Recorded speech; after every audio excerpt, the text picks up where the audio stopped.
In a world where most people watch movies and then forget about them, 3 brave heroes join forces to watch them again and then talk about them. Join them in their epic journey as they go back in time, a decade and beyond, to revisit and break down films from a vast array of genres. Do these movies hold up over time? Are they classics? Find out on Retro Movie Roundtable. Starring your hosts, Bryan, Frye, Chad Robinson, and Russell Guest. Coming now to headphones in your ears. Good evening, all you lords, ladies, knights, the Retro Movie Roundtable. Welcome to the show where we watch movies and then talk about them. Today, surprise guest co-host with me, Andrew Newman. How are you doing, sir? I'm doing fantastic. How are you? I'm doing really well. Got a first-time guest on the show, so that's going to put me in a good mood. Ooh, that's always fun. Let's talk to this first-time guest, Travis Williams. How are you doing, sir? I am doing great. How about you? I'm doing fantastic. Are you into movies? I'm into movies. I don't think as much as you are, but I enjoy a good movie. Unless you work in the movie industry, I don't think you're into movies as much as Russell, so that's not the requirement. So let's break the ice here a little bit. What is the last movie you saw, Travis? The Change Up, and it just happened to be on television, so I'm not too much of a big Jason Bateman fan, but my wife turned it on, and so we sat down and watched The Change Up. This is the body swap with him and Ryan Reynolds? Yes. Okay. Oh, that's pretty good. I saw that a couple weeks back. That's actually pretty decent. So did you like it? I liked it, but I also found it, one of those kind of corny shows. I'm not too big into, the body swap. I had pretty high hopes by the previews going in, and so I didn't get what I wanted out of it, but I still had an okay time with it in the meantime. But it's not one that you'll remember in 5 years, I don't think. Yeah. Andrew, not The Change Up. What is your last movie that you saw? I went and saw Joker Tuesday night. Ooh. Is it living up to the hype for you? It was really good. It's a dark movie because, you can kind of tell. But it wasn't, over the top. It wasn't gory or gruesome just for the sake of gratuitous gruesomeness in any capacity. But in terms of the acting, the directing and everything, it was fantastic. The only thing I'll say is if you haven't seen any previews of the Joker movie somehow, I don't know how that would be possible, then definitely go see the movie because I think it would be even better if you hadn't seen any previews. Oh, I didn't realize that. But I also intentionally shield myself from a lot of previews because I'm very spoiler adverse. I'm kind of funny like that. Andrew, does it go to the top of the pile of DC movies? I know you're one fan of Wonder Woman and the Christopher Nolan Batman series. Is it a Suicide Squad or is it one of these movies? Oh, it's much more in that. It's probably just a step behind Wonder Woman. It's very good. I mean, let's put it this way: the theater I was at a Tuesday evening at 5:30, and the place was packed. People don't pack the theater for movies that kind of suck on a Tuesday night. It's good. It's going to be something that I think will be watched and will be considered a strong movie for years from now.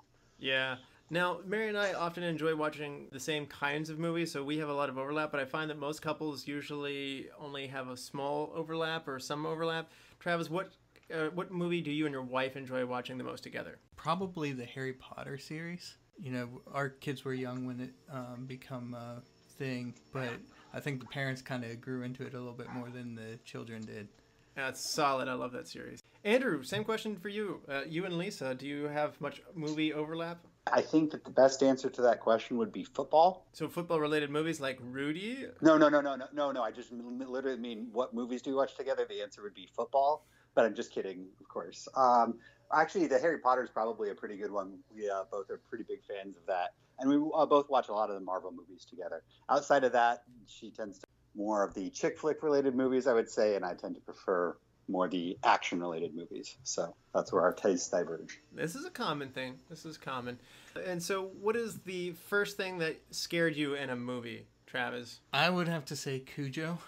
Oh, yeah. As a child walking through the room as the adults were watching the show, I caught, the dog attacking the side of the car. And that's a very real thing, It's quite possible that could happen. And so I think just that in and of itself was terrifying. Yeah, I always get nervous when a dog runs out to the end of its chain and you're just like, I hope that chain holds. Yeah. So, Andrew, what's the first thing that scared you in a movie? Arachnophobia.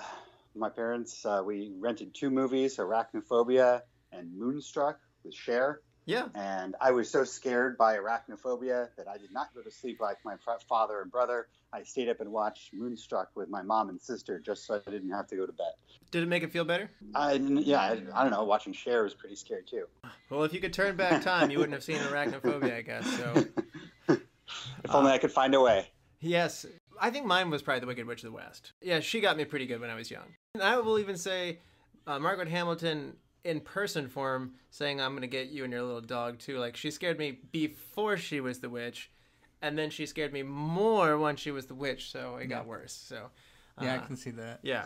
What movie would you want to remake if you could remake a movie? Interesting question. Is it because I want to remake it because it's terrible? Or is it I want to remake it because I would like to see new actors in it? You're a big shot Hollywood producer. You can do whatever you want to do. You can say, I want to redeem this thing that had a good shot and it wasn't executed properly. Or you can say, I love it and I want to reintroduce it to another generation. Which I think is the intent sometimes of a lot of remakes, but then they don't pan out good.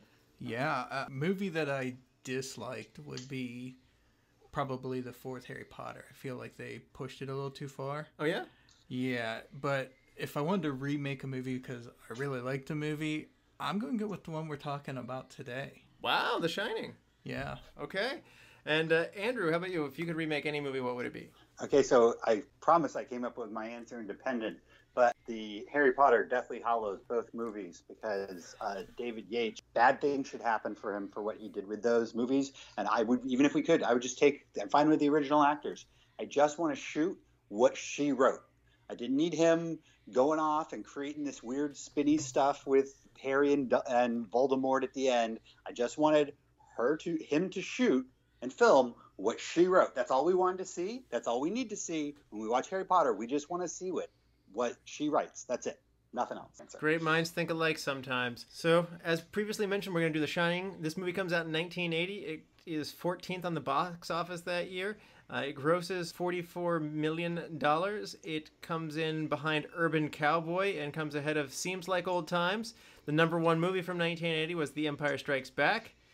IMDb gives The Shining an 8.4. Rotten Tomatoes, the critics give it 85%, and the audience gives it a 93%. It is nominated for a few awards. It gets the Saturn Award for Best Director, nominated for the Saturn Award for Best Supporting Actor, Horror Film, and Music.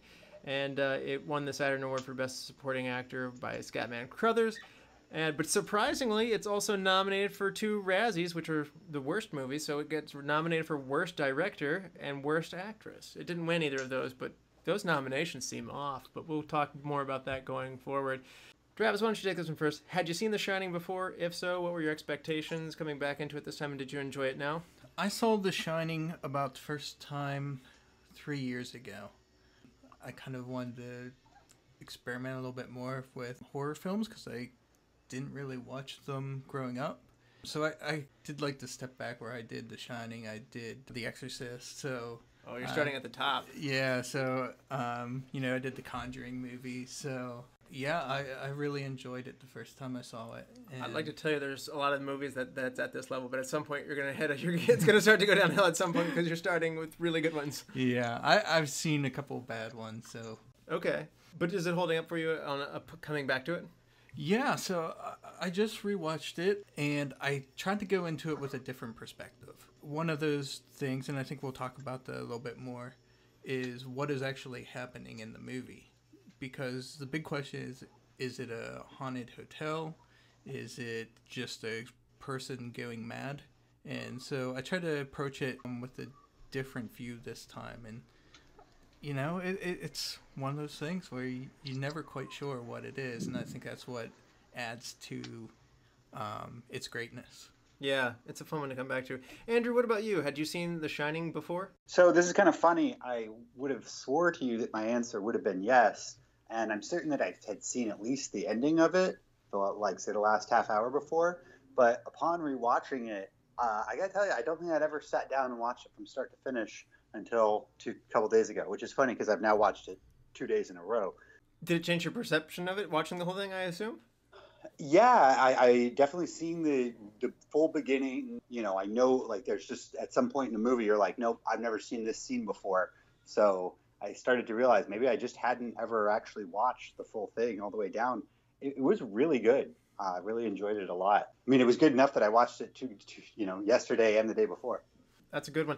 I watched this one probably about 8 years ago or so. I was in Pittsburgh by that point. We enjoy going through horror movie season, and this is one that we got off of TV, so it changes things a little bit. It takes the edge off when you watch it censored. Coming back to it now, my appreciation for it went way up. To some degree, what Travis was alluding to, there's a lot there to chew on that I hadn't really thought about before. I think I left before thinking I had it and just kind of thinking maybe they didn't spell it out for me. But upon returning to it, I realize now you're not supposed to have it spelled out for you. It was a rewarding rewatch, and I like it considerably more upon a second and third viewing. But I should warn people, as we go forward, we're going to be spoiling The Shining, so if you haven't seen The Shining, I recommend pause this, go watch the movie, and come back and join us. And if you don't mind spoilers, stick around. We'll be back after these messages. Hello, I am Zernab. I have come to the great land of America. I truly love it here in this wonderful place. I love the long meat with corn on it, mounted on stick from Carnival. My number one favorite thing here in America is the Retro Movie Roundtable. You can listen to it for free on iTunes, Stitcher, Spotify, Google Play. And you can help the show by giving it a 5-star rating and review on iTunes or wherever you get your podcasts. Like the show on Facebook, email retromovieroundtable@yahoo.com. I still have so much to learn about this country, like why do you crush such nice cars at monster truck rallies? Why are people so excited about ice rink in town? In my land, whole city is ice rink. Also, why do you put chewing gum under the chairs on the bus? Do you suspect that they will want it later? Is it like need a penny, take penny at gas station? So tell your friends and family and loved ones about the Retro Movie Roundtable. And we're back. Last warning, there will be spoilers as we go forward. Travis, for those who haven't seen The Shining since 1980, do you want to refresh people with what happens in The Shining? It begins with a man named Jack Torrance, and he is a former school teacher and aspiring writer. And he's also a recovering alcoholic who moves his wife Wendy and his son Danny from Vermont to Denver, Colorado. He is offered a job, which he accepts, as the caretaker for the winter at the Overlook Hotel. We learn during Jack's interview that the hotel was built on an Indian burial ground. It seems to be a very big Stephen King. Why does everybody build on an Indian burial ground as Stephen King? It's like, who's selling this Indian burial ground land to build on? I'm not sure.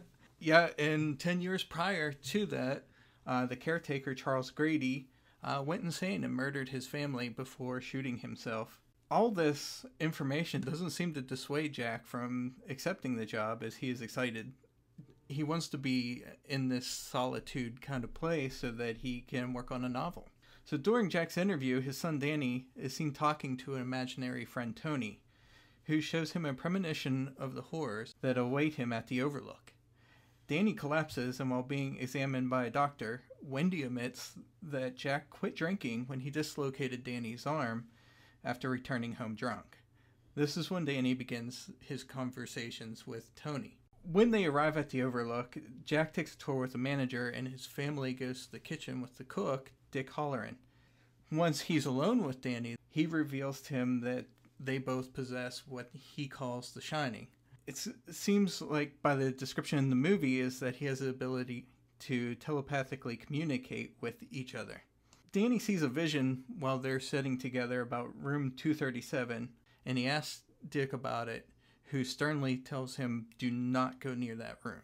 Once alone in the Overlook, Danny and Wendy explore the grounds, including a hedge maze, while Jack sits alone and works on his book. It becomes apparent that Jack is suffering from writer's block. Danny takes to riding his tricycle around the hallways, and one day he encounters two girls outside of room 237. Danny quickly has flashes of the girls standing in front of him and then laying murdered in the hallway. A month into their stay, a severe snowstorm hits. Wendy hears Jack screaming and rushes up to find him having a nightmare. He tells her about how in his dream he has murdered her and Danny. Danny walks in and has injuries, including scratches along the side of his neck. Wendy immediately blames on Jack for their son's injuries. Jack is seen walking down the hallway in a fit of rage and enters the gold room. He sits down at the bar, is served a drink by bartender Lloyd. Wendy walks in to tell Jack that Danny was attacked by a woman in room 237 and sends him to investigate. And we see Jack just sitting alone at an empty bar. No drink in hand and no bartender. When Jack goes to room 237, he encounters a young woman who exits a bathtub and walks nakedly towards him. Jack approaches her and begins kissing her, but when he looks into the mirror behind her, he sees that her body is rotting and waterlogged, and she is an old woman. He quickly leaves the room, but tells Wendy when he gets back that there was nothing in room 237. There's no one else in the hotel with them. Wendy starts fearing for Danny and asks Jack if they can leave the hotel. He goes into a fit of rage and returns to the gold room, where we see a party going on and people in 1920s attire.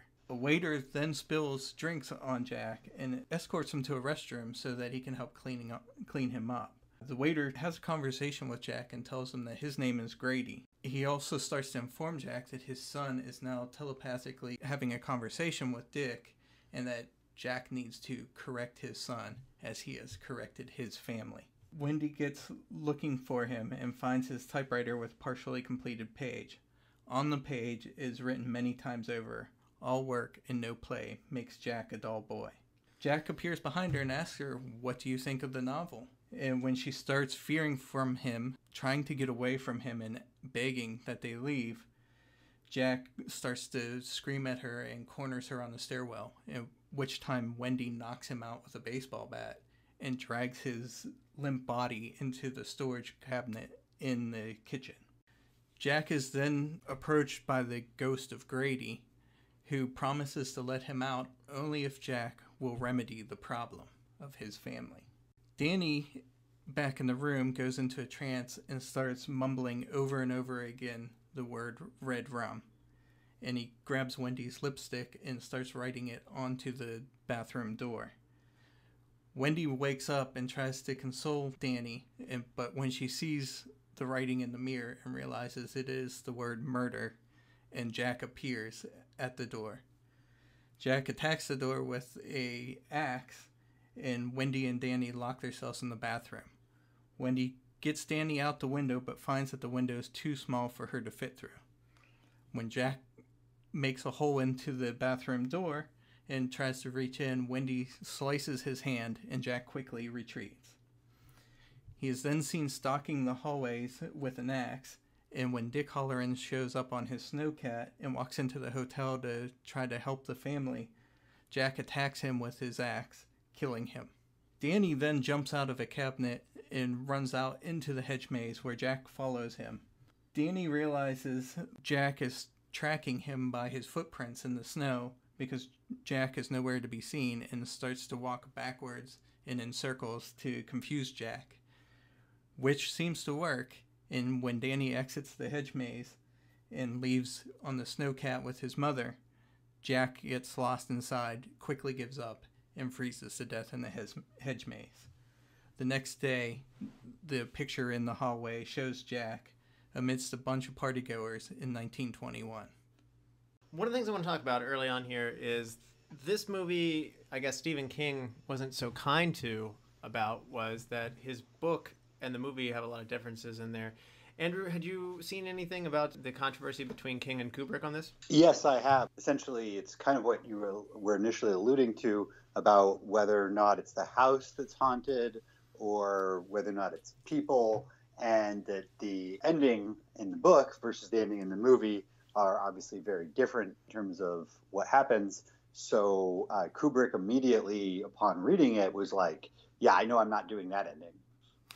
he was like, that's nice, great job for your book, but that's not going to sell movie tickets. It's one of those interesting things I read, and I'm sorry if book spoiler, which I don't feel as bad about on this one as I do with movie spoilers, but and instead of a hedge maze, they have a yard full of animals that are cut into the hedges, and the animals are supposed to come alive.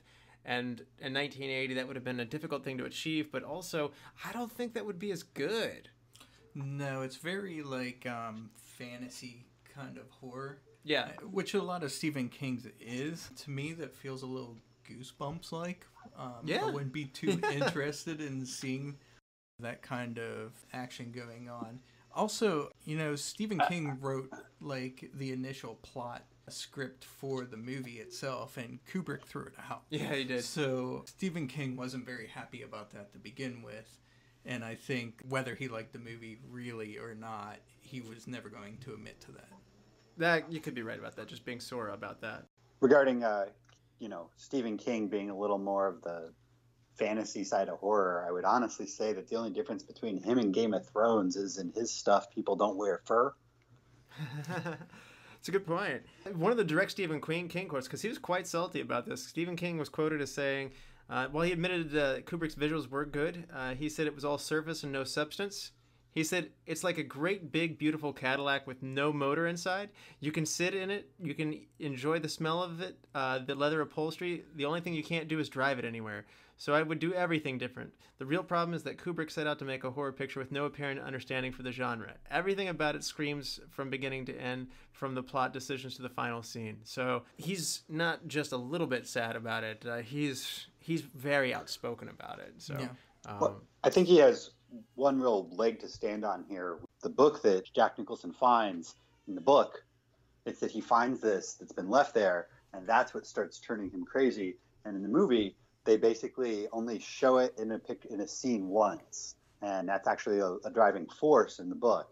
So I can see why seeing that scene, which given how long that movie was, we could have easily put up with an extra 2 minutes of, oh, he finds this scrapbook of stuff that's happened there, and it's helping turn him crazy. I think that scene could have definitely been in to move the plot along quite a bit.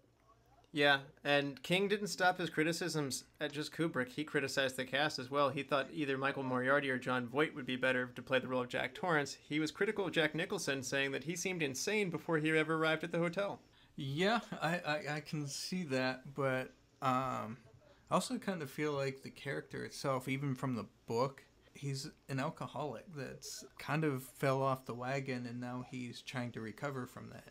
The book alludes to the fact that he punished a student or had some kind of altercation with the student and was fired from his job. That's so funny that you say that, because Mary kept saying, like, they didn't mention in the interview why he wasn't teaching anymore. She goes, I bet it's because he was abusive. And so it's funny that you say that, because she deduced that without anything. He is. I did say during the interview that, he said it kind of made ends meet, but he was never really interested in it.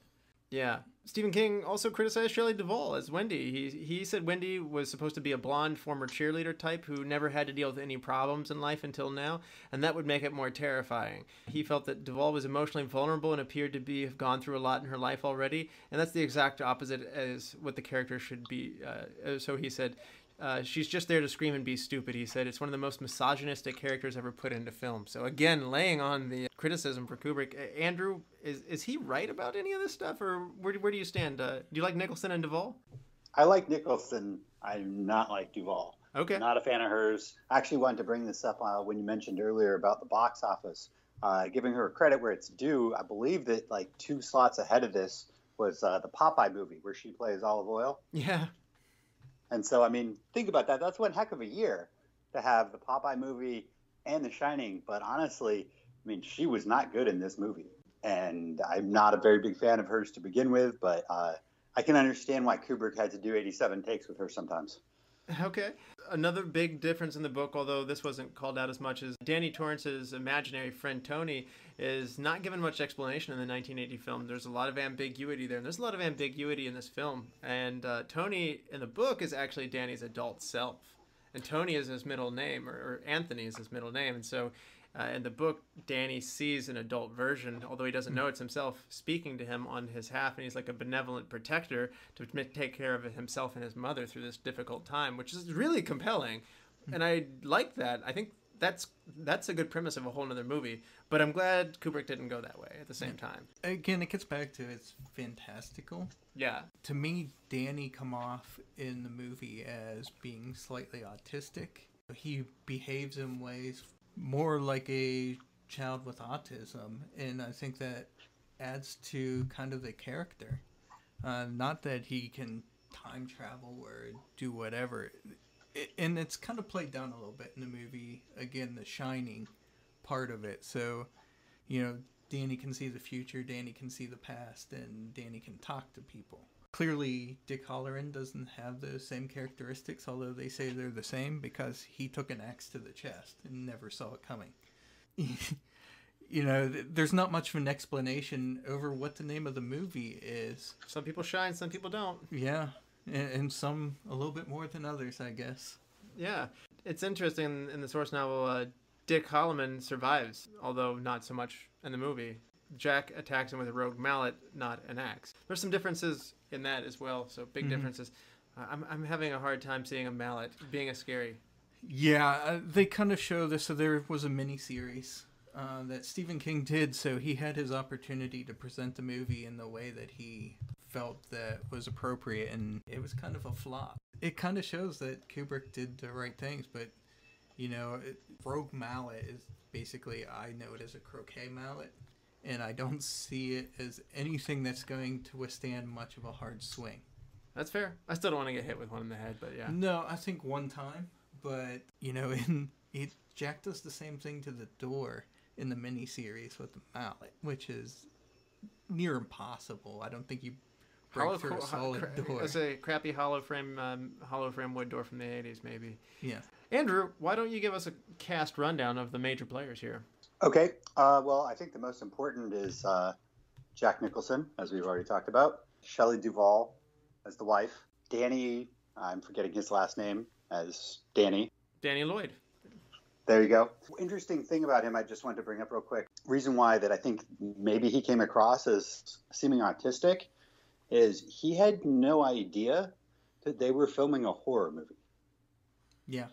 Yeah, Kubrick shot the whole thing in such a way with him, it's his scenes, that he thought it was just a movie, a drama about a family that goes and stays at this hotel and parents fight sometimes. That's what he thought was going on. So I think that makes sense as to why he seemed a little more autistic. For some reason, my sheet with the rest of the cast is not in front of me. You want to help me out here? Sure. Because it's got the best name of all time. Scatman Crothers plays Halloran, who's the cook of the hotel, and he's the one who identifies Danny as having ESP powers. Barry Nelson plays Ullman, the guy who hires Jack and gives him an interview. He's rather upbeat given what's happened there in the past. Grady, who is the butler or the ghost who encourages Jack Torrance to go off on his family, is played by Philip Stone. Lloyd, the best bartender around, is played by Joe Turkel. And the doctor who inspects Danny as a young boy is Ann Jackson. It's a tight cast, and as many horror movies are. There's not many people.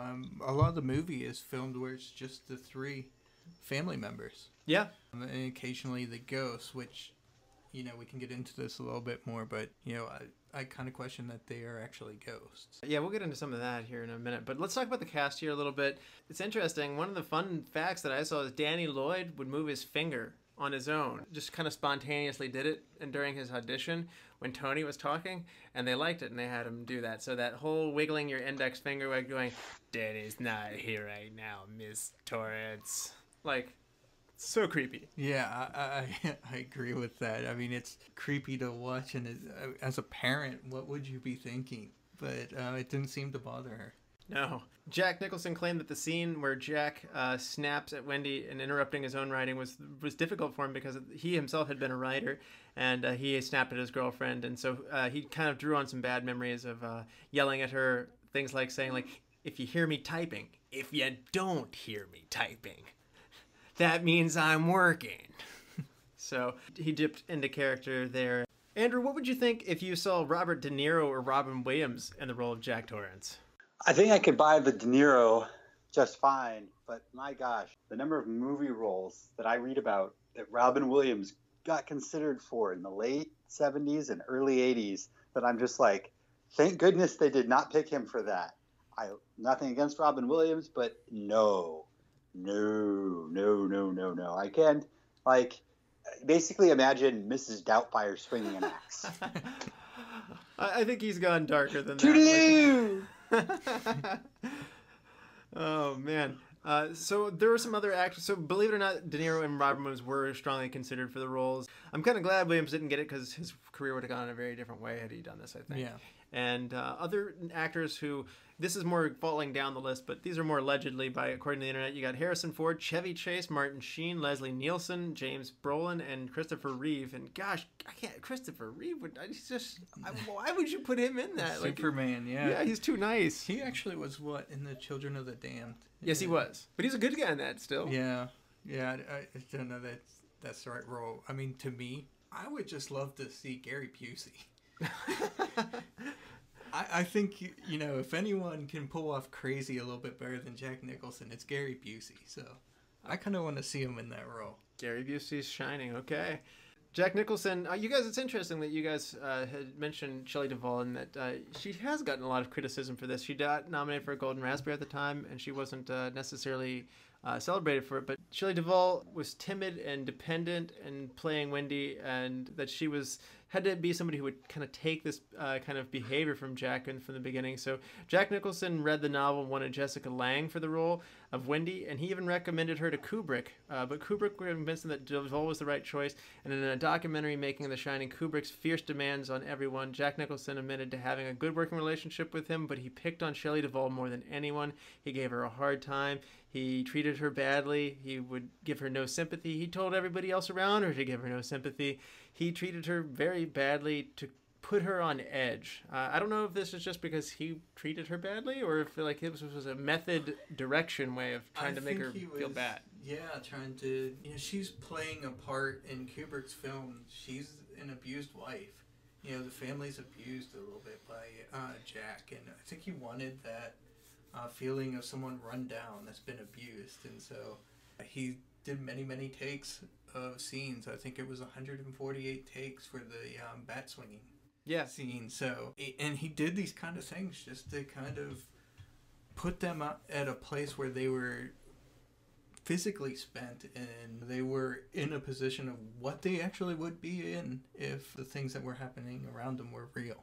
Yeah, and Shelley Duvall suffered from nervous exhaustion throughout filming. She had physical illness, and she even had hair loss as a result of this treatment throughout this. So, not a fun time was had. And Angelica Houston, who lived with Jack Nicholson at the time, she said that he would just come home after really long days of repetitive reshoots, and he would just collapse in bed and immediately go to sleep. So this was a hard one to make for people. People weren't having fun on the set, and even Scatman Crothers cried at the number of times that they had to shoot over and over again, and in tears he just looked up and he's like, "What do you want from me, Mr. Kubrick?" Yeah, and I think the scene with him and Danny in the kitchen is filmed 80 sometimes, so imagine the stress on a 5-year-old child. Yeah. Danny actually said that was one of the reasons that he was pretty sure he got picked was because of his ability to concentrate, which is hard to do as a kid. Mm-hmm. Yep. One of the things that was interesting, though, is that it's almost the inverse of what happened with Shelley Duvall. Danny Lloyd, the actor who plays Danny in the movie, he had a very good relationship with Kubrick. He was treated very well. Like, you see clips of him sitting on Kubrick's lap, playing ball with him. And even though he was made to do it time and time again, as Andrew mentioned, he held it up pretty well and was just very patient and was a true professional at it. And Kubrick wrote him birthday cards as he grew up, wrote him a graduation gift, and always thought of him. And so it's interesting how there was a kinship. I guess Kubrick, was quite a family man himself. But it's interesting that this, on one hand, you've got he's treating Shelley Duvall like crap, so that she seems scared and at wit's end. But on the other hand, he remembers to shelter a child, like Andrew said, rather than scaring him, shooting it. And then when you think about it, all the scary stuff, you see Danny's face, and then it cuts away, and then it shows you the scary stuff. You don't see them in the frame at the same time. Yeah. Andrew, what do you think about? This is a big one that we're about to get into. What do you think about Stanley Kubrick's job as a director here? So I think the really hard thing to judge here is that if you go down the Wikipedia on Kubrick, almost the same thing happens every time, which is there were some mixed reviews, and then now it's considered to be one of the greatest films of all time in the genre. Oh, there were some mixed reviews, and now it's one of the greatest films of all time in its genre. We get this with 2001: A Space Odyssey. We get it with Dr. Strangelove. Didn't he do Spartacus? Then he did this. Then we get Full Metal Jacket, Eyes Wide Shut. So I think it's he's awesome. I mean, he's Stanley Kubrick. Like, criticizing him is kind of like trying to criticize Babe Ruth back in the day. It's like, okay, you really think you were going to do any better than that? The guy's just awesome. I know that's not the most intellectual of answers there, but the dude hits like an amazing number of awesome movies. Yeah, he definitely does, and he shows a lot of range too. Really. Yeah, I think when you look at this directing as his directorial style, you start really digging into it. Like his use of the camera and his angles and stuff is just on another level. He's doing things that other directors are not doing. He's using 18 millimeter camera so that the hotel looks large and abandoned, and he's using those same cameras as he's filming Jack inside the storage room to help distort his face and make him look just a little bit more deranged than he naturally already looks. His way of following Danny around while he's on his tricycle kind of gives you the feeling that you're a monster stalking Danny. He doesn't just stick with him. He allows him to get to the end of the hallway, kind of like you've lost your prey. Or that there's another presence there. Maybe not a monster, but like a ghost, or like there's another entity around. Yeah. One thing I'm a big fan of is the scene with the maze with Shelley Duvall and Danny, because you hear the music, you're looking at that big maze, and we're all thinking the same thing of like, oh, something scary and nasty is going to happen here. And then they kind of get lost for a second. They turn around, and then they make it to the middle, and they're like, oh, this is beautiful. And then they walk their way out of the maze. And you're like, oh, my God, I thought they were totally going to get, like, attacked there. And I just thought that setup is just done really well, and I don't think most directors would be able to do that. I agree. There is, I would say, one of Kubrick's best assets in this movie, or I would say one of his best skills in this, is his ability to build tension. It's 45 minutes before any conflict actually arises in this movie. I looked at it and I was like, there's nothing inherently wrong here until 45 minutes into this movie. And Jack doesn't truly snap and become violent until an hour 45 into this. Why are you uneasy? You're uneasy from the beginning that he even goes into the interview. You're uneasy as they drive up to the hotel. And again, it's not typical for the genre. Again, Stephen King would criticize Kubrick for not knowing how to direct horror. You go into this hotel and it's beautiful. It doesn't look like you wouldn't want a vacation there. It doesn't look like it's got cobwebs and darkness and tons of shadows everywhere. The horror comes from the characters, and that's pretty unique about this movie. Yeah.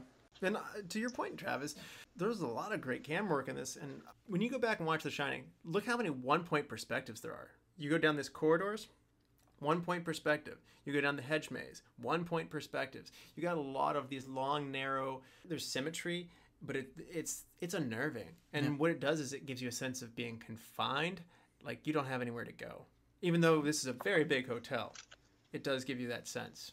Yeah, like the walls are closing in on you. Yes. Andrew, did you feel like Jurassic Park a little bit watching Danny climb in the kitchen cabinet and having Jack come in with like an axe like in the middle of the kitchen? It just reminded me so much of the raptors coming into the end of Jurassic Park, and then Timmy's like jumps in those metal cabinets.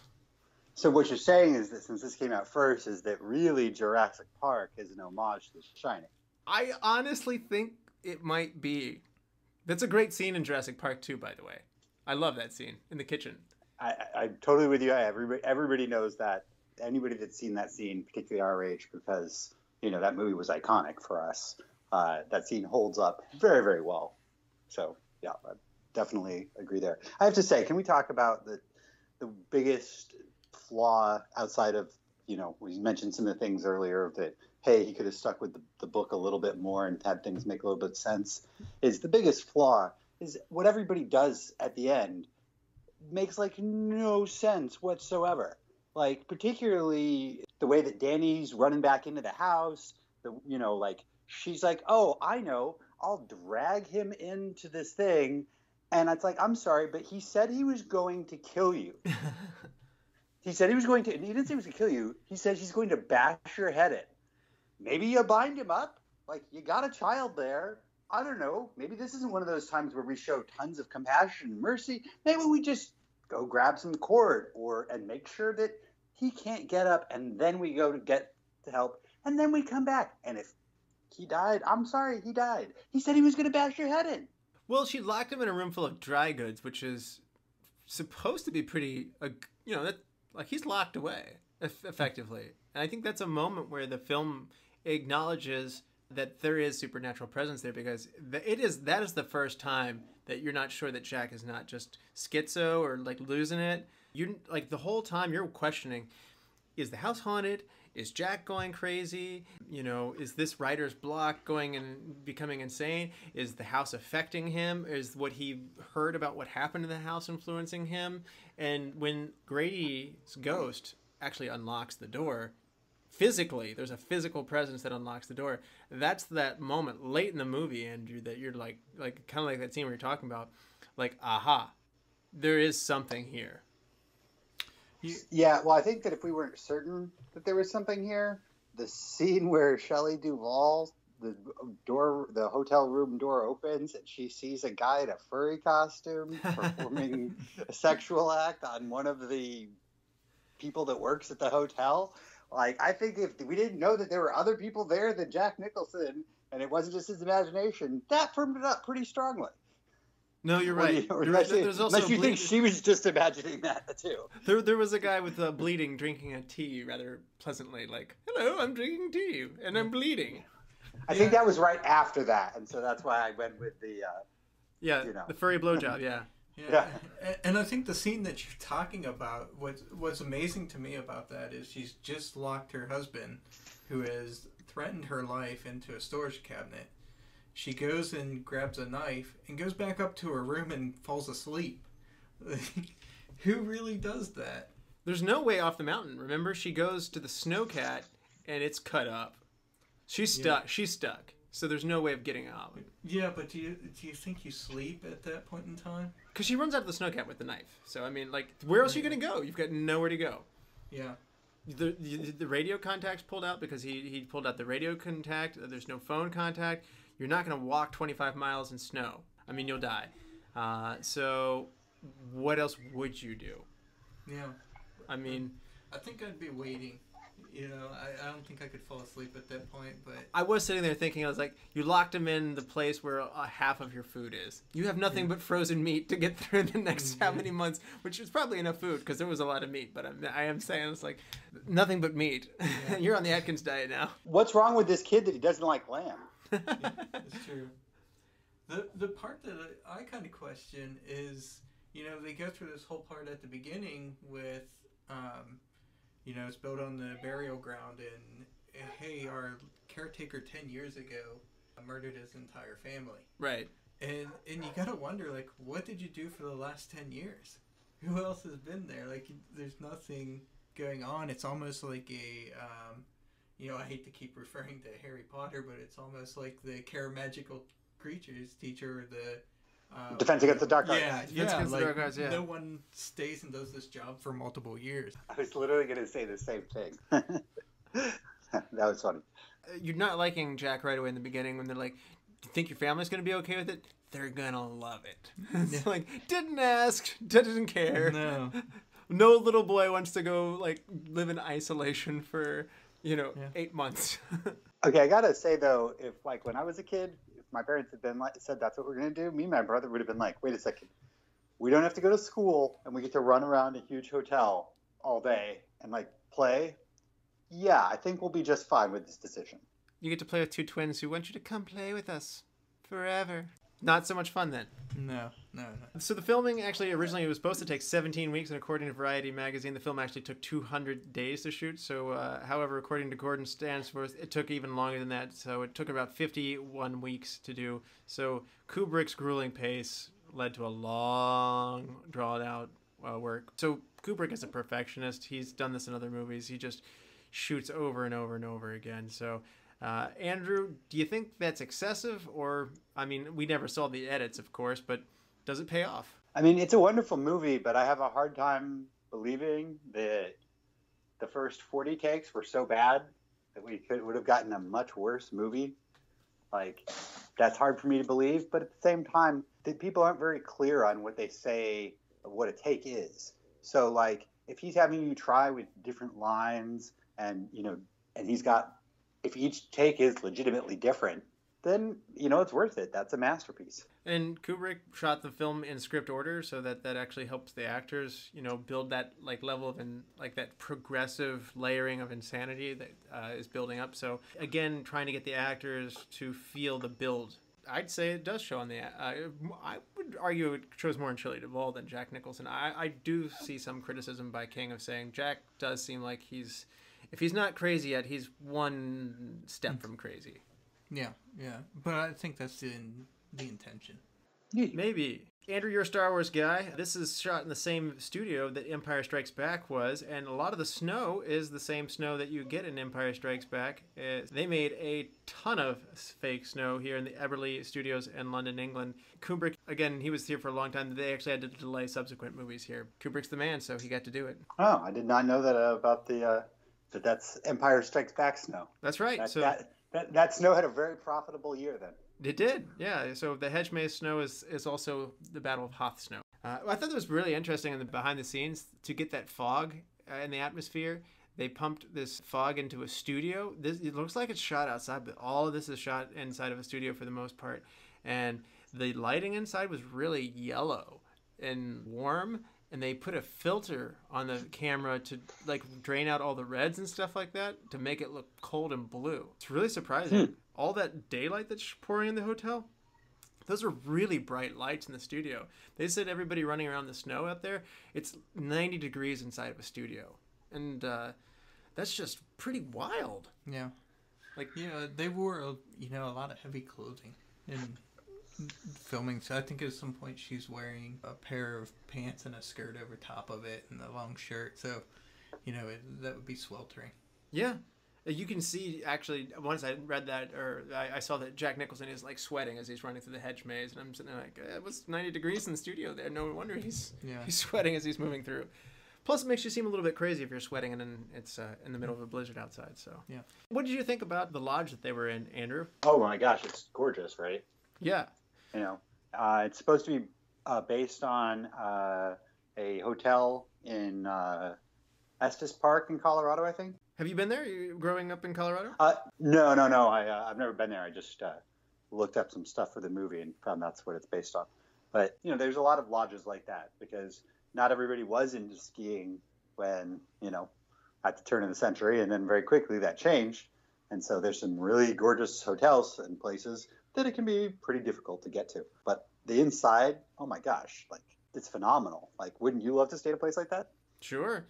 And Kubrick actually was not really into set design, which is hard to believe. Nicholson was explaining that Kubrick actually just had people go around America at various hotels shooting pictures of different accommodations. So if you feel like the lodge at some point is just so large that it's odd how the carpet pattern changes, or like this room doesn't look like that room that they're in, and that it goes through a lot of different styles, it's because literally they emulated various hotels across America. So in a way, it isn't one place. It's a collection of places. Yeah, and the interiors make no sense in some cases. Ullman's office has a light pouring through the window, but there's an office on the other side of that wall, so there shouldn't be any light. So the interiors and the exteriors don't really match, which kind of adds to the confusion of the building and the feeling that the building is its own living being. I agree with that. Kubrick just, again, didn't feel like the atmosphere was the big part of what this was. It was the characters for him. But in a way, I'm with you, Travis. I think the fact that nothing goes together in a way sometimes becomes a bit unnerving. There's like nothing inherently creepy about it, but at the same time, there's that. And then Kubrick did do something where he would shoot the same scene, and then as he would cut and move it, they would move a chair. Mm-hmm. Or that he would cut and then they would move some boxes around.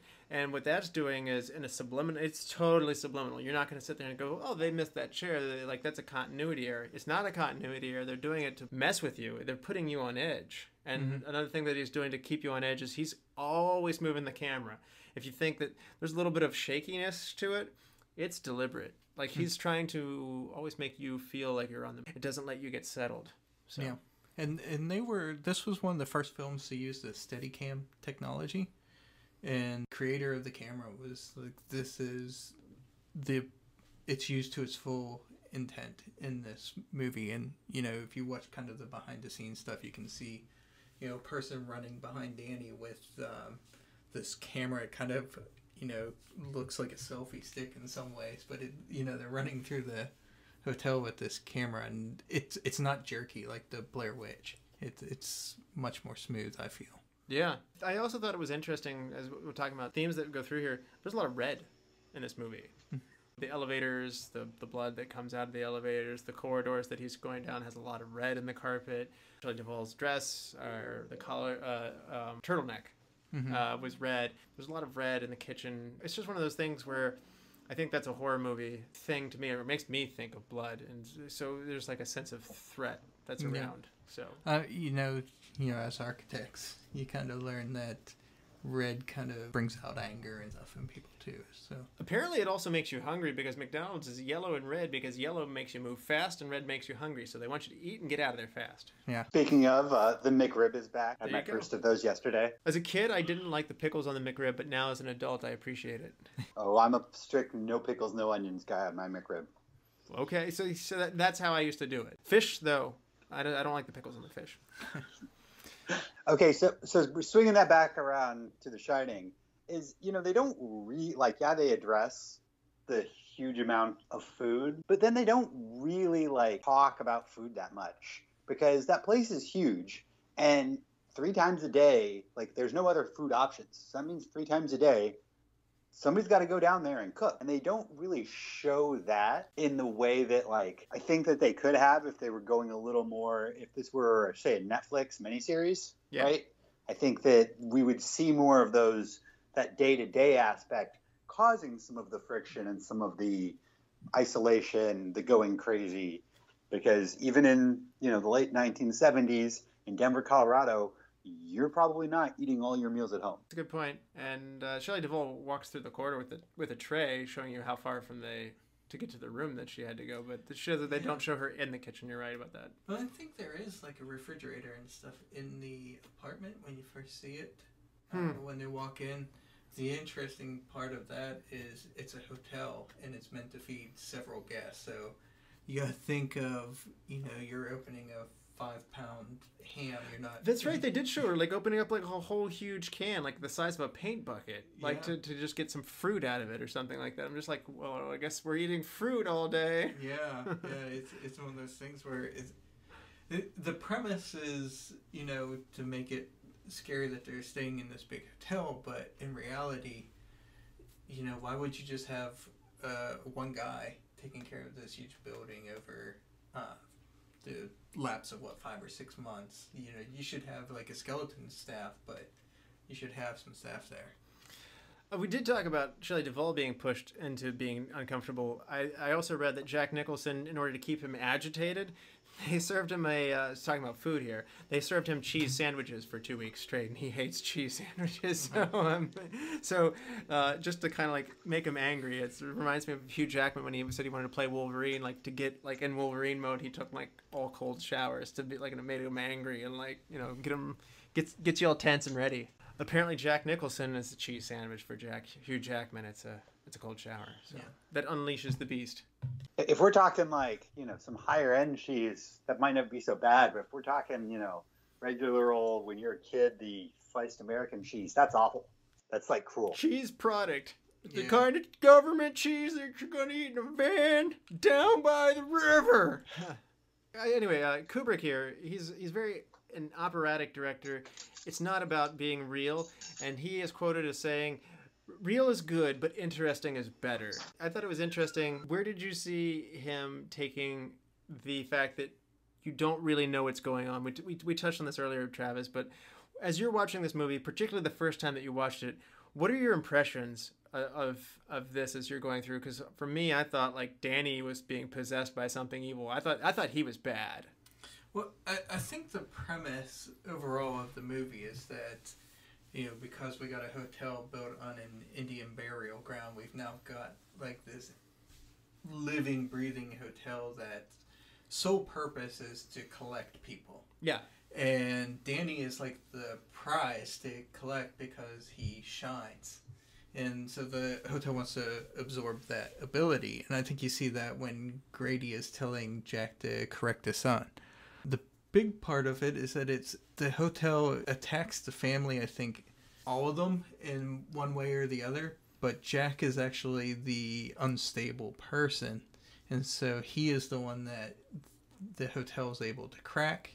And he is the one that the hotel tries to unleash on his family. So you think it goes for the mentally weak or like the susceptible? Yeah, I think, you know, we talked about this a little bit about it being a ghost story. And I don't know that the ghosts actually exist. I think it's the hotels using these kind of presences to crack the occupants of the hotel.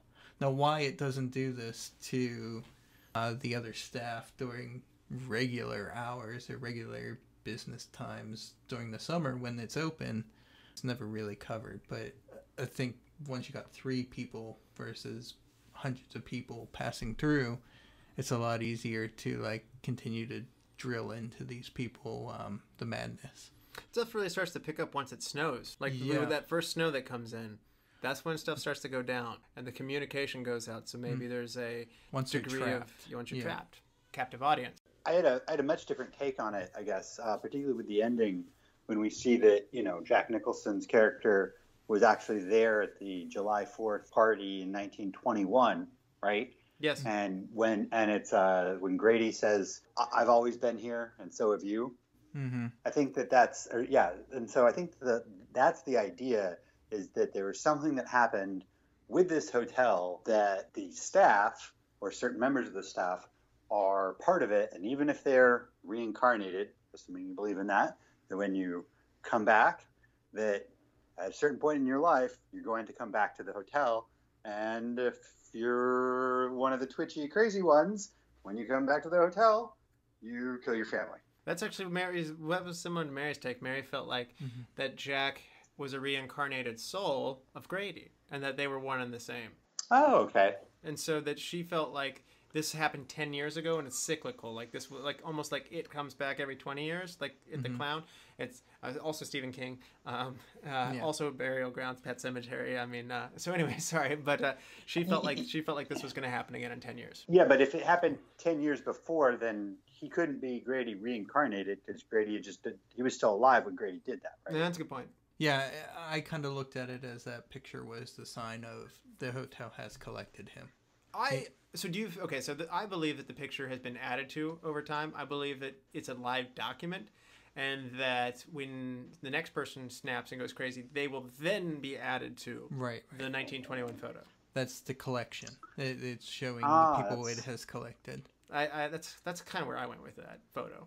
Yeah. See, I think I was more of the, how did it get supernatural in the first place? It was probably something that happened at that 1921 party. Like, it was those people. See, the fact that we can have 4 conversations in this, like there's 4 people's views, that's really cool.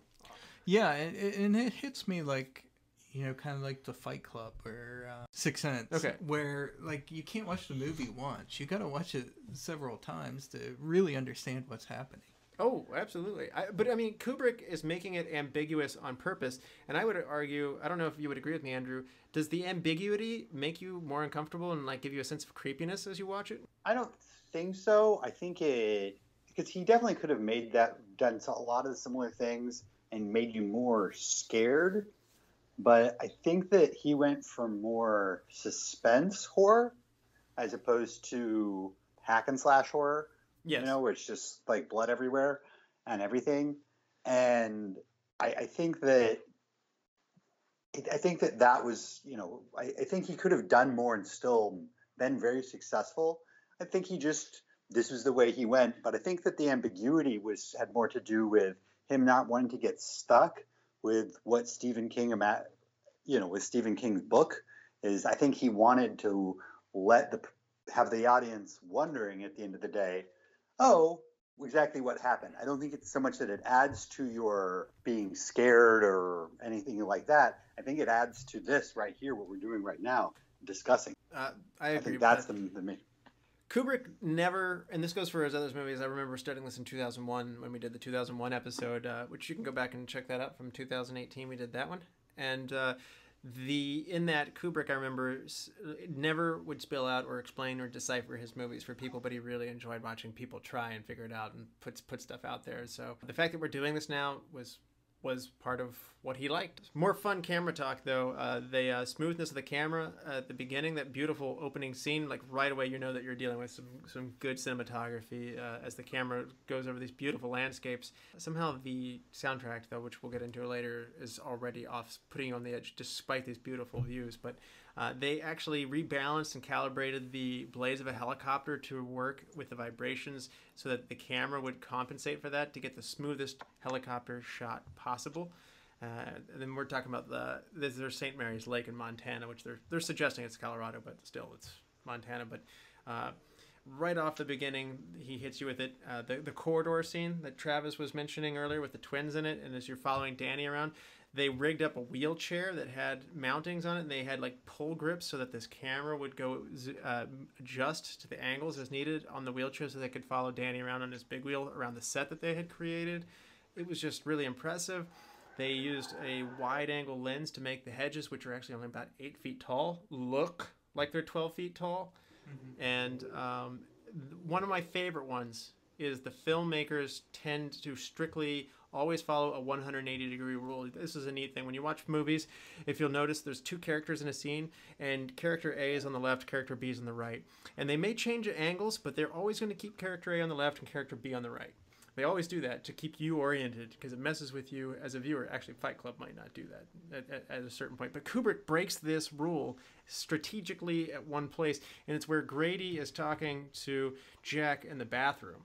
And it's almost as if to say they're kind of rubbing off on each other. They're are they really the same person? Maybe they're this idea of like, I'm pulling you into my world. That move, that scene in that red bathroom. Mm-hmm. Again, back to the color red too, by the way. Yeah. I just love that. Really, really crafty move. Yeah. Isn't kind of crazy that they're in this bathroom and there's no one else in there, but the ballroom is full. Good point. Yeah, and no one comes in. It's a fairly long conversation that's occurring. So, yes, I feel like talking about the color red being poignant in The Shining just is kind of summed up in one thing: red rum, red rum, red rum. Yes. Yeah. Yeah. Perfect. Red lipstick on the door. Yeah. Mm-hmm. Perfect. What you can't write red rum and pink lipstick though. No. And it's kind of funny. Maybe a nice chartreuse. When you watch it, Danny writes his R backwards in one, and then writes it the correct way. It's funny that talking about things that Kubrick would do over and over again, Jack Nicholson was made to do so many of these scenes over and over again. Sidney Pollack was kind of talking about this. He's another director, but he said, so often Jack Nicholson's scenes in The Shining are not the ones that they shot first, second, or third, or fourth. It's the 70th one. There's actual humor starting to seep through in what Jack's doing because he would do it like really big. He would then do it kind of like, and then he would lose energy, and then he'd be really quiet, and then he would build up again, and then he would just start to be like, what are we even doing here? Like, This is all a big joke. And some of those really big bombastic ones when the actors might be getting a little more frustrated are some of the stuff that you're using from Jack Nicholson. So including the "Here's Johnny." Kubrick almost edited that out. He's from England. He didn't know what the reference was. Glad they kept that. Yeah, and the little pigs. I'm going to blow in your house, and considering that the "Here's Johnny" is probably the most famous quote from that movie and one of the most famous movie quotes of all time. Yeah, probably a good thing he kept it. Yeah, for sure. But yeah, that's another example of what you were talking about, Andrew. Of there was an evolution to it, but man, I would not want to be the editor on this movie. Can you imagine being responsible? The editor's the guy who gets handed like all these cans of film. And then says, like, here, stitch these together, make sure there's no continuity errors, and make sure everything works. And, like, oh, man. Yeah. Well, Kubrick himself stripped it. Yeah, at the end. Yeah, I thought he edited it himself. Well, at least he did it. Okay, well, then there you go, then. At the premiere, there was a scene at the end where Ullman visits Wendy in the hospital, and Kubrick felt that it took away, so he stripped it before it went out. Oh yeah, release. I don't want that at all. Yeah. I like they're probably gonna make it off the mountain, but I like the sense of finality. Oh, there's multiple versions of the movie, and I actually, like I said, I watched it on Tuesday, and then I watched it yesterday, and I ended up watching two different versions, just pulling it up online. What were the differences for you? So the first one didn't have the scene with the doctor and the kid. So that was surprising. I didn't know about him, dislocating his son's arm until he's telling him at the bar. Oh. I'm glad that I prefer that being in. The scene where he gets the snowcat, where he's like, what do you need a snowcat for? And he's like, there's his family up there. And that scene, Yeah, that wasn't in the first one. And then, I think there's actually a kitchen scene where she's actually making some food in that big kitchen. Yeah, I got that too. And that wasn't in the first version that I watched. Oh, man. I think there was at least one other scene. There's a total of, I think, said 27 minutes between the longest version released and the shortest version released. Oh, that's a big difference. It's at least 15 minutes. I know that. I don't remember the exact. It's either 17 or 27, or something like that. But it's sizable. You know what I mean? We're not talking about 5-second clips here. I wonder if that has to do with TV, because sometimes for TV they'll cut stuff down to make sure stuff fits. Make sure they get some more commercial time. Because I do think I don't remember some of this stuff, and I've definitely watched a TV version before. Because I also know the haunting scene in the bathroom with the young woman turning into the old woman. I remember it, but I don't remember it like that, and it's far more off-putting. Because Kubrick builds a ton of tension, because you got all this music going, and then this young woman's there. She's beautiful, but again, you're not comfortable in this overly saturated, like sickly yellow and green room, and then like all of a sudden it switches, and you're like, I knew something bad was going to happen. Yeah. Like, I feel like that if they want to, teach an abstinence-only class, that's pretty much the scene they need to show to boys. Because, that's a real quick way to make you be like, yes, I'm really not in the mood right now. Oh, yeah. Like, that was pretty awful. Agreed. Going back to these off-color topics or whatever, the furry guy, or the guy who's in like a bear costume, filleting another guy and ghost guy in the hotel, that's not explained in my version that I saw, and I wish there had been some mentioning of it. Apparently, when I read up on it, Stephen King in the book, there was mentioning of the previous hotel owner being a homosexual, and this is that carryover from that. In the movie, that's just a lark. That's just out of nowhere. Yeah, it's just kind of like this random thing.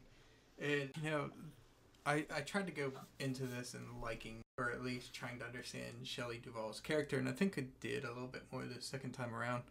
But for the most part, in this part of the movie, she's prancercising around this hotel. She's running, her hands are flopping around, she's got this big kitchen knife, how she never cuts herself.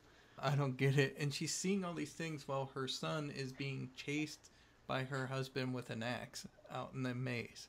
Yeah, well, she's hysterical, so are you thumbs up or thumbs down like this?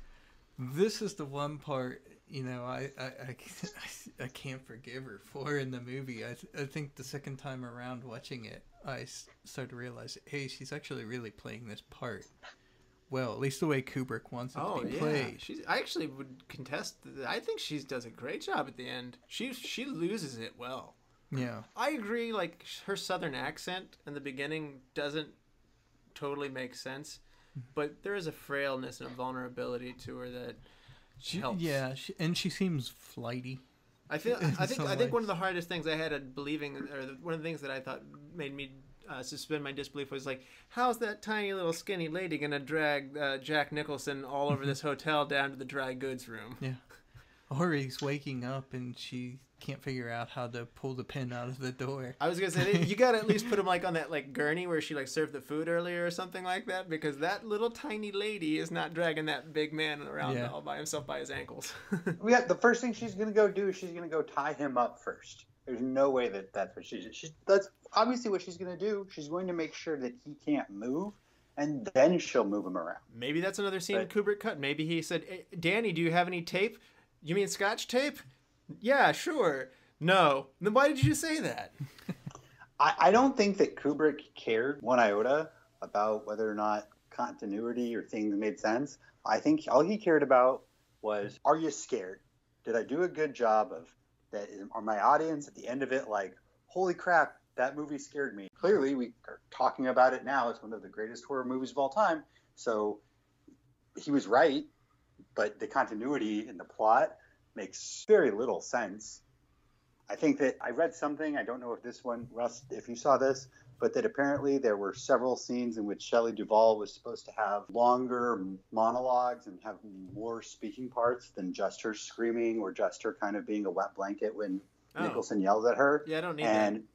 And apparently she didn't do a very good job with those. So pretty much those scenes got cut pretty early on. And that's one of the reasons why he got so rough with her, maybe rough isn't the right word in this day and age. Maybe why he was so harsh with her in terms of making her do scenes over and over is because he was really disappointed that she couldn't actually pull off some of the monologues. But again, I don't know. Maybe it's for the best. I don't feel like I need that. Do you? No. I think she's not the right choice. I think we'll get to that here shortly. Okay. But one last thing about your snow there, Andrew, is that was 900 tons of salt, crushed styrofoam, that made that. So salt and styrofoam all over the place in the hedge maze and on the outside of that set. Yeah, and think about that. You're running through it. It's bound to kick up powder. This is getting into your eyes. Oh, yeah.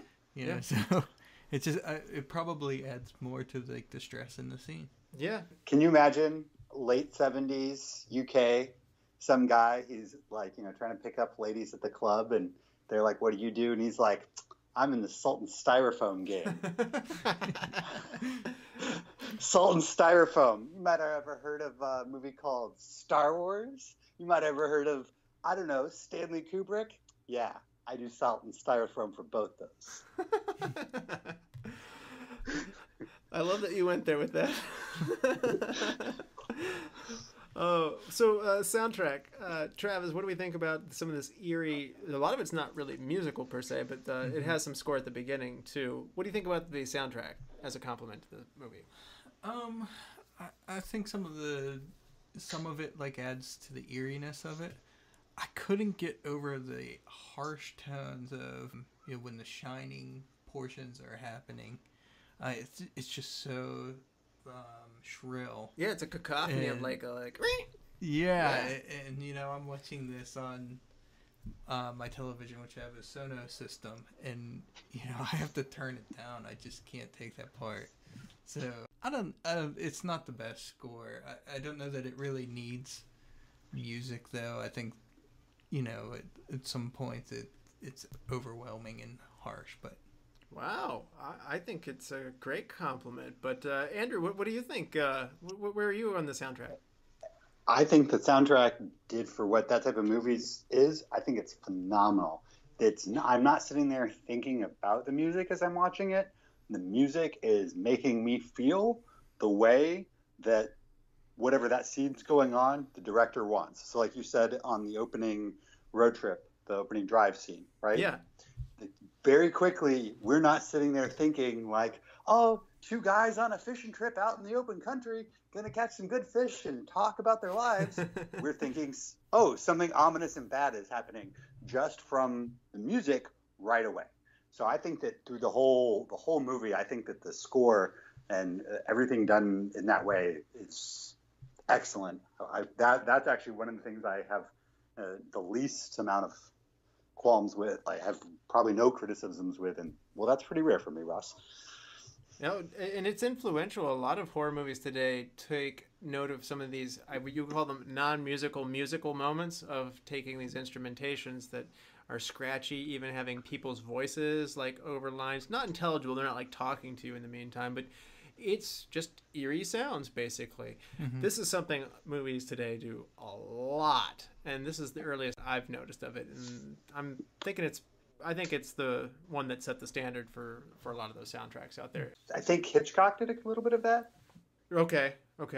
The shrill that in Psycho, definitely, for sure. I do see that. That is very reminiscent of Shelley Duvall huddled in the corner with a knife. I mean, she's the one with the knife in this case, but she screams, and the music goes through one of those bursts that you said you didn't like. You had to turn the TV down. It makes her scream even more pronounced. Yeah, it's more of the sound when Danny's going into his trances that, in fairness, it's 1980, so you know it's not the greatest of audio equipment being used at the time, and when you play it on modern equipment, it may come through a little bit harsh. And again, I'm listening to it on a surround sound system, so perhaps if you don't have that, it's not as like high pitched. You can really feel the tweeters are getting their work out. I thought it was interesting. Wendy Carlos and Rachel Elkind were the two that wrote the score for this. They actually produced a full electronic score for the film as well, but Kubrick tossed a lot of that out and only went with like the classical stuff in there. So what you're hearing are tubas, trombones, and French horns, and they kind of create that really haunting, hollow, deep sounds. I don't know. Kubrick actually said that some of those non-musical music moments were influenced by David Lynch's Eraserhead, and that was his favorite film. And so in that movie, they separate nightmares from dreams, but this one, I think that the hotel, I think they use that to show supernatural. Andrew, do you want to, are there any look for this moments that you happened across while coming through this? When Scatman's in the hotel room in Florida. Yeah. The art on the wall. Yeah. I thought the fact that they didn't just have one painting of that nature, but they had two, was a little over the top. I thought like that wasn't like, it was like, wow, you're really having to make this point, aren't you? Have you seen Clockwork Orange, by the way, Andrew? I have. I've watched that movie many a times. Me and my friends watched it in college a bunch. I think that this is a little Kubrickism that he took from Clockwork Orange and injected it into that. So it's a little bit of a Clockwork Orange paraphernalia laying around. There's a lot of phallic shapes and pornographic things that are just around in the world of Clockwork Orange.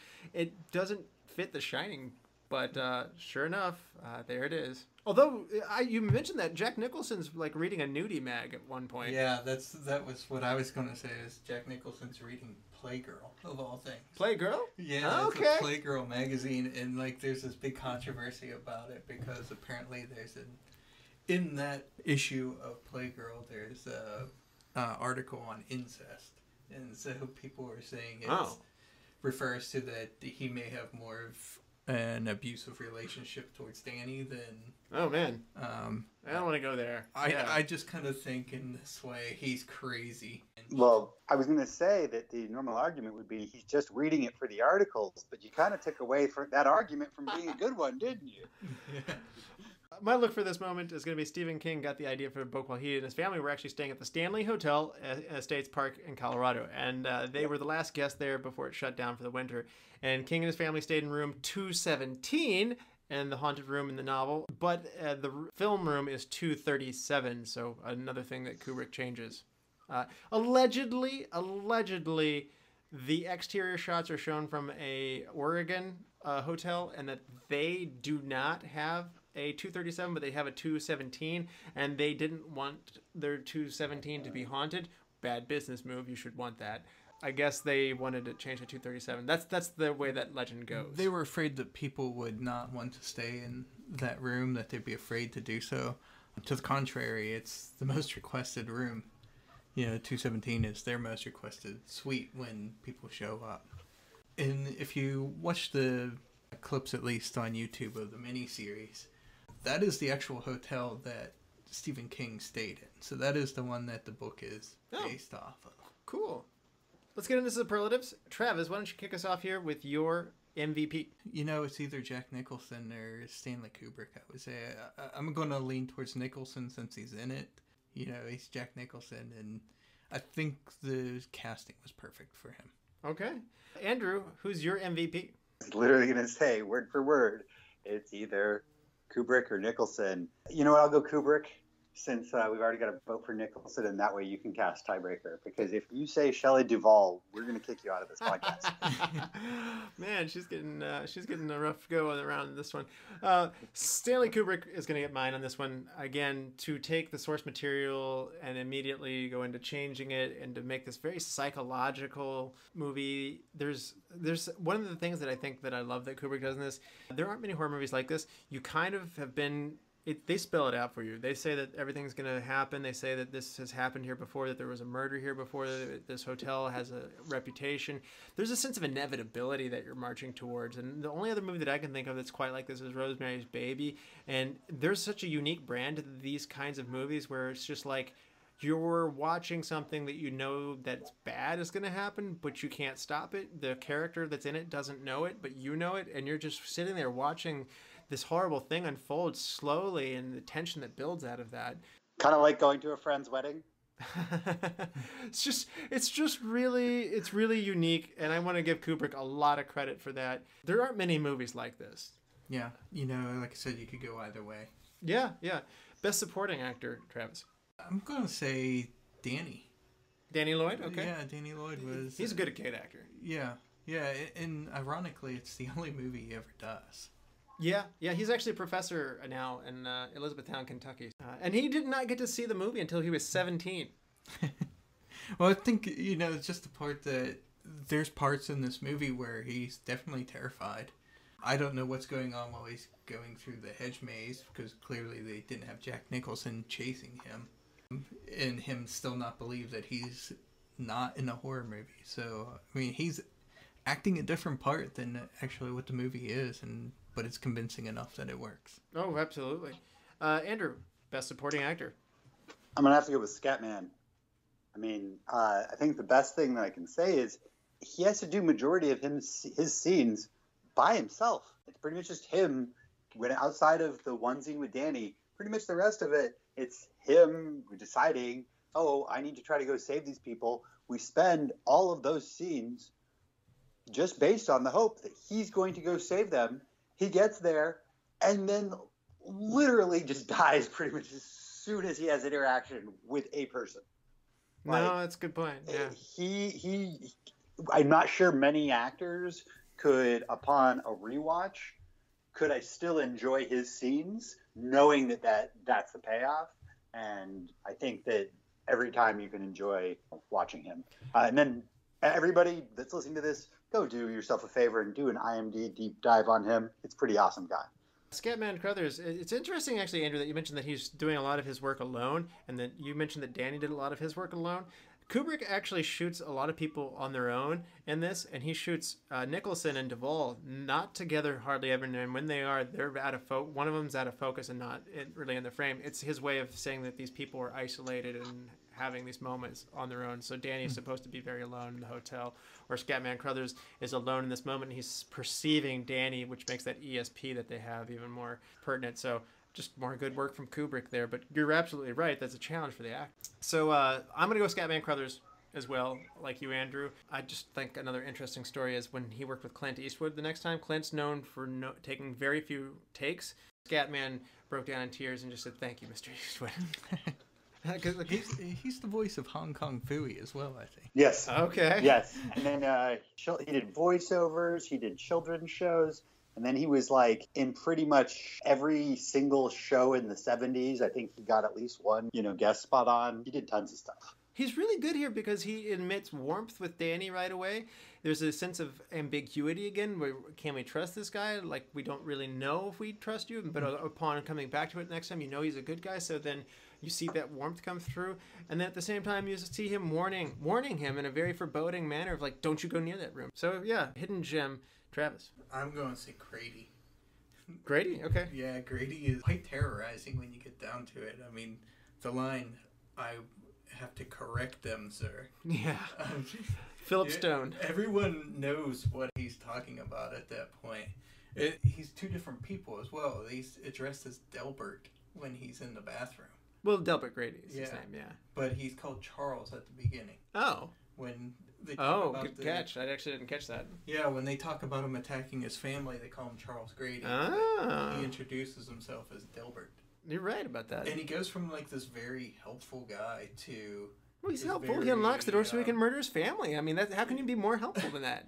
Well, when he first is, he's very apologetic. He takes him into the bathroom to help him clean up. He's being completely kind to him, and then he starts getting stern when Jack Nicholson starts saying, "I know you. You killed your family." Oh yeah, that's a normal conversation. I'm sorry I spilled this drink. Let me help you get cleaned up. By the way, kill your family. Yeah. Oh yeah, okay, good. Yeah, I'll do that. Well, Jack Nicholson tells him, "I know you. You killed your family." And he's like, "I did not." And then I had to correct them. My daughters tried to burn down the hotel. Yeah. So, Andrew, who is your hidden gem? Mine's also going to have to be Grady. And here's the reason why, is if I were going to give a synopsis of this movie, I would say family ends up being caretakers of a hotel over the winter. When some parental issues arise, the father seeks unique spiritual advice and then decides to follow through. Sure. And if in that succinct of a analysis, I have to include him, because you do, right? He's the unique spiritual advice giver. Then you got to give the guy the hidden gem. So if I figure if I can talk about the movie in 2 sentences or less and get him involved, then he's got to be the hidden gem. I'm going to go a little deeper of a cut. I'm going to go with Billie Gibson and Leah Beldam. Leah Beldam and Billie Gibson are the women in the bathroom. So you have the young woman, and she's beautiful, but also, as I mentioned before, it's a very threatening scene at the same time. Then it turns into this horrifying dead corpse of a woman. So good job for them, because that was a very effective scene that I won't be forgetting. I was going to say, think about it. He is investigating this room because this woman abused his child, and his first thought is, yeah, hey, you just climbed out of the bathtub. Yeah. All right. Just out of curiosity, Russell, did the young woman, did she do anything else? Was she in anything of note? Anything that we would know? I know for a fact the old woman had not been in a movie before or after. In terms of Leah Beldam, she's a Swedish model, I think. She is the pretty naked girl in Ready Player One from 2018. That seems she's uncredited in that. So this is her only movie credit. That's interesting. Very interesting. Yeah. Travis, if you had to recast somebody and put somebody in their place, who would it be, and who are you putting in their place? It has to be Shelley Duvall, although I think she did a good job of portraying a beaten woman. There's points where you're just kind of rooting for Jack to kill her. Wow. She's just, I don't know. She's flighty, and like I said, she's running around the hotel while her child's being terrorized, and she's really doing nothing to help him. Okay. At the time, Jessica Lange? Yeah, maybe. Okay. Meryl Streep, maybe. Oh, yeah, she's going to be good at anything. Yeah. So. Okay. Andrew, who are you recasting, and who are you putting in their place? I'm going to take creative license here. We're going to move the entire thing up a decade. And we're going to have Tom Hanks play the Nicholson part. We're going to have Macaulay Culkin play the little kid part. We're going to have Samuel L. Jackson play the Scatman part. I like that. And then I think in the best option from that time period, more along the lines of what King wanted, we go with Kim Basinger. Oh, okay. Well, I like all of these actors, so I'd still want to see this movie. Although the Hanks one, I'm really having a hard time seeing, like, him go that dark. Yeah. That's the whole point, is don't you want it? Tom Hanks threatening Kim Basinger with, I'm not going to hurt you. I'm just going to bash your head in. I don't know. If he goes crazy on his own in the middle of the writing room, will he have a volleyball Wilson with him? It's just you and I, Wilson. Yeah. Yeah, like I said earlier, I think Wilson doesn't like you. Gary Busey could play this part pretty well. Maybe Bryan Cranston, too.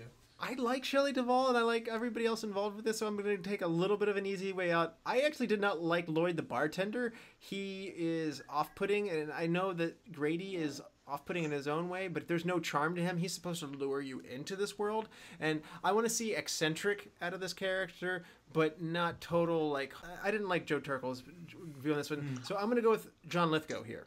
Okay, Russ? Yeah. I'm going to teach you something. When a bartender says credit's fine and then your money's no good here, he has done everything in the world possible to make himself as endearing as he can.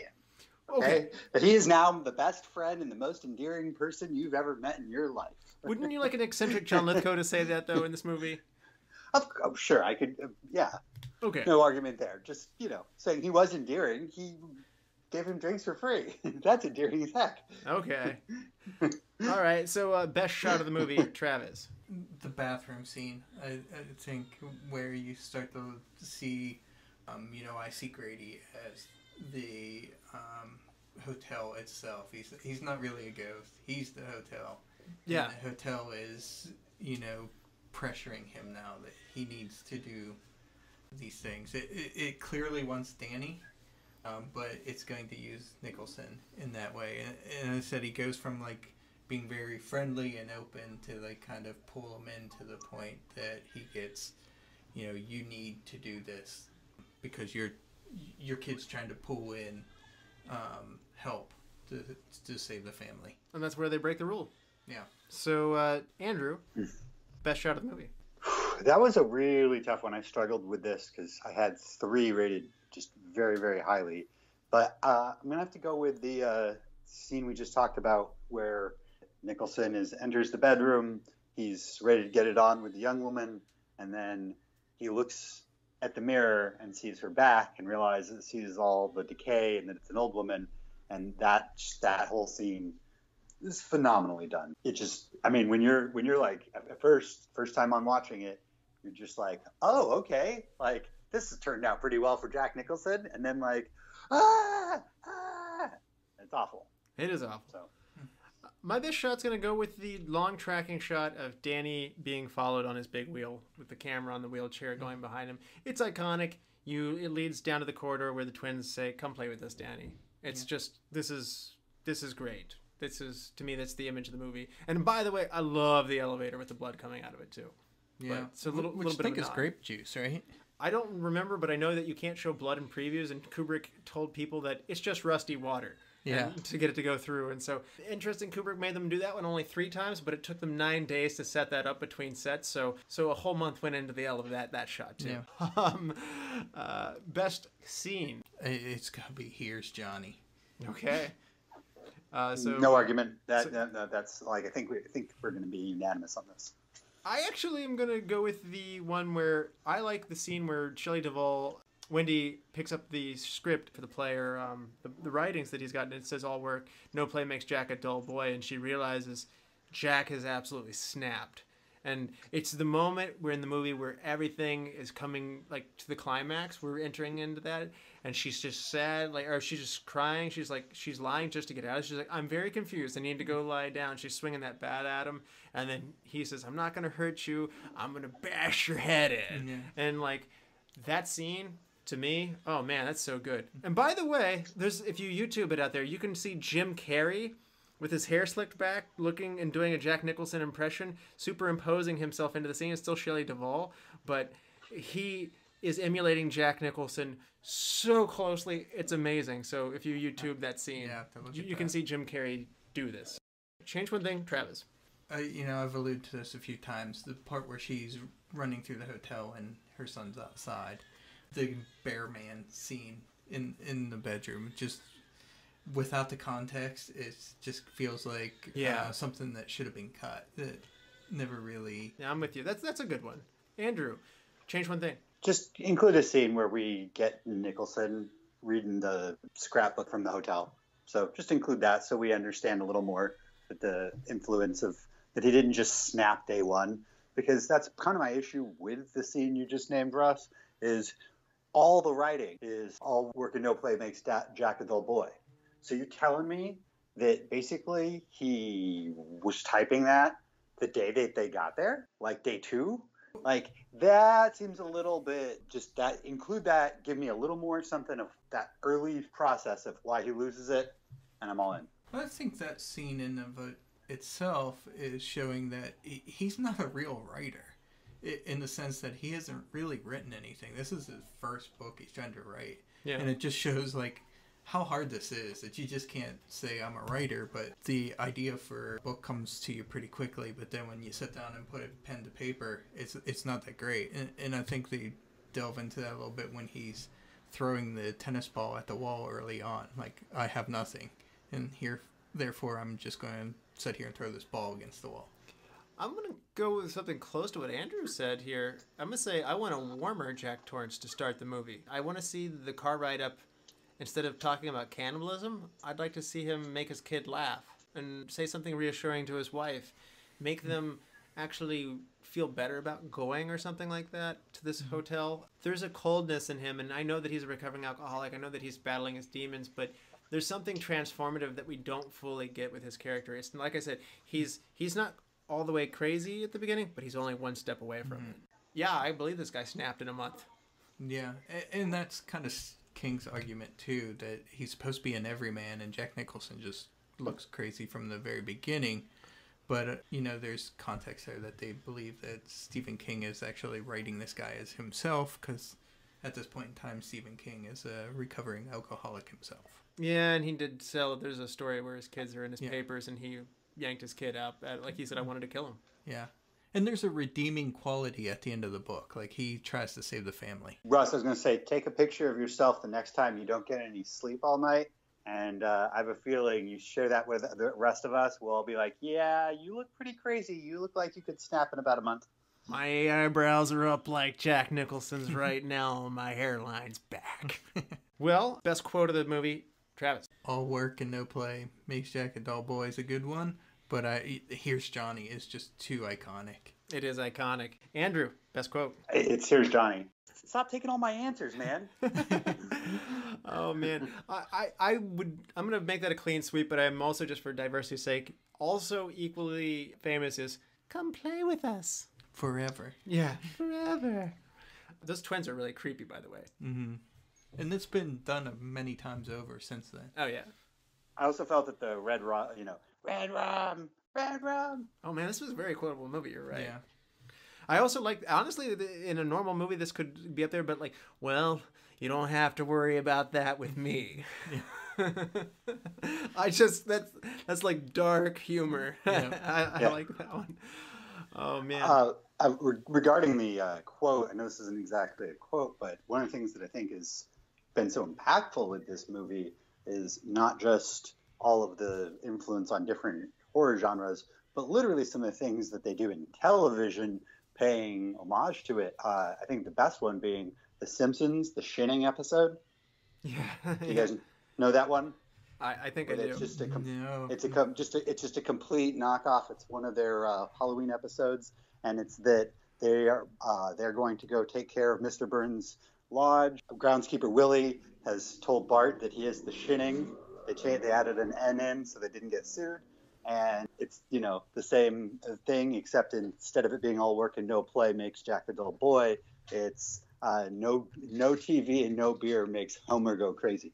Nice. Because there's no beer and there's no TV at the lodge, and it's one of the more famous Simpsons Halloween episodes. And it's just, it's one of those things where, like, I remember when it came out, everybody was like making jokes about The Shinning, even though none of us had actually seen The Shining. Before we go, is there anything you want to plug? The sequel to this is coming out. Dr. Sleep is the sequel to this. I don't know how great it's going to be, but I mean, it's Halloween, and it's November 8th, I think, is when it's coming out. And it's the next one on my list to see. Okay. And Andrew, is there anything you want to plug? Go see Joker. It's a good time at the movies, and it's going to be the movie that people are going to be talking about in Oscar season. That movie's going to be around. Great plug. 0 to 5 star scale. Half-star intervals. What would you rate The Shining? I would go with a 4. I really enjoyed the movie. It's very iconic. There's parts of it used, even to this day, parts of it. Just a little bit of trivia there, that the director for Toy Story 3 has like the biggest fan club for The Shining. Really? And there's parts in Toy Story that refer to it. There's a dump truck that's license plates RM237. Wow. Carpets in Sid's room matched the carpets in the hotel. So it's pretty neat. Wow. I did not realize about that. For me, Andrew, what would you rate this movie on a 5-star scale? I was thinking about this. I'm not the world's biggest horror movie fan, and so personally, when I tend to rate a movie on 5 stars, it's because it's something that I'm probably going to watch a bunch. It's my type of movie. But I gotta say, this movie, I think it gets a 5 just because of Kubrick's direction. I think he does so many phenomenal things that last, and then Nicholson in his prime. The combination of those two things, I think it's just a 5-star. I'm with you. I'm gonna go 5. It's in my top 20 horror movies of all time. And it's just outside of the top 10, and it's one of those ones that it's just been really rewarding to come back to, and I look forward to coming back to it again later. A movie that has extremely high rewatch values. Oh, yeah, so much. So Andrew, would you help me pick a movie for the next time? We're going on a treasure hunt next time, Andrew. Are you excited? Ooh, I am. Option number 1, National Treasure from 2004. A historian races to find a legendary Templar treasure before a team of mercenaries. Option 2, It's a Mad, Mad, Mad, Mad World from 1963. A group of motorists hear about a crook's hidden stash of loot and race against each other across the country to get it. And option number 3, Rat Race from 2001. A Las Vegas casino magnate determined to find a new avenue for wagering sets a race up for money. I think we should go with Rat Race. Rat Race it is. Well, thank you so much, Travis, for coming on the show. Yeah, thank you for having me. And Andrew, thank you for co-hosting. This was great. Oh, this was fantastic. Hope to be back soon. And Travis, it's great meeting you. I hope we have you on again. And to all the lords, ladies, and knights of the Retro Movie Roundtable, thank you. We want you to reach out to us, and we want to invite to hear from you. Subscribe and rate and review us on iTunes. That's a really big help. It's the number one way to promote the show and help others find us. Also, if you're on Spotify, Stitcher, Google Play, or wherever you get your podcast, give us proper ratings and reviews there as well. Give us a like on Facebook, comment. Every week we're going to put stuff out there. We love to engage with the fans. Follow us on Twitter at @movie_retro. Email us at retromovieroundtable@yahoo.com if you want to go into deeper dialogue or if you want to be on the show. As always, thank you for listening. Be good to each other and watch more movies. Andrew? I'll be back.